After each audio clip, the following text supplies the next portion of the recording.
Welcome back to my channel. শুভ দুপুর সবাইকে। কেমন আছো সবাই? আশা করি তোমরা সবাই ভালো আছো। আমি খুব খুব ভালো আছি। আবারও চলে এসেছি নতুন একটা ভিডিও নিয়ে তোমাদের সামনে। তো পুরো ভিডিওটা তোমরা দেখবে, কেউ স্কিপ করবে না। আজকে আমি বাড়িতে আছি, তো পুরো ভিডিওটা দেখতে থাকো, পাশে থেকো এইভাবে, আর পরস্পর এইভাবে আমরা এগিয়ে যেতে পারবো। তো টাটা। বেটো তুমি কি নিয়ে এসেছিলে? লঙ্কা কোথায় রেখেছো দেখাও। চলো এসো। লঙ্কা দেখো বেটু নিয়ে এসছে, আর এই যে কলমি শাক, আর আজকে রান্না হচ্ছে মাছ ভাজা, মাছের ঝোল হবে। তো পুরো ভিডিওটা দেখতে থাকো, কেউ স্কিপ করবে না।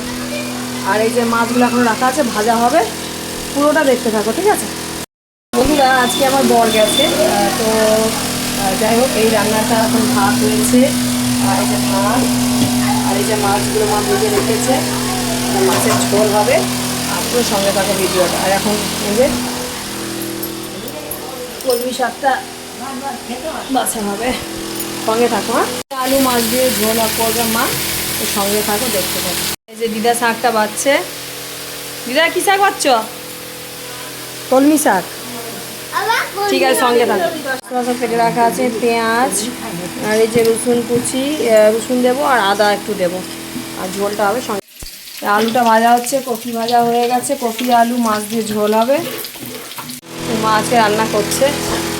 এই মশলা কসুরি মেথি দিলে, হ্যাঁ, এই যে মশলা আদা পেঁয়াজ রসুন দিয়ে করছো, হ্যাঁ, আর কালো জিরা, ধনে গুঁড়া করছে। মাছের ঝোলটা হবে, সব ভেজে রাখা আছে, ঝোলটা হয়ে গেলে মাছের ঝোল হয়ে গেছে। তো বন্ধুরা, খাওয়ার অলমোস্ট রেডি।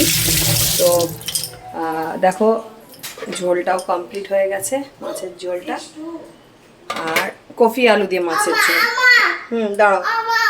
আর এই যে শাক ভাজাটা কিন্তু এখনো রেডি হয়নি, শাক ভাজাটা ভাজা হবে।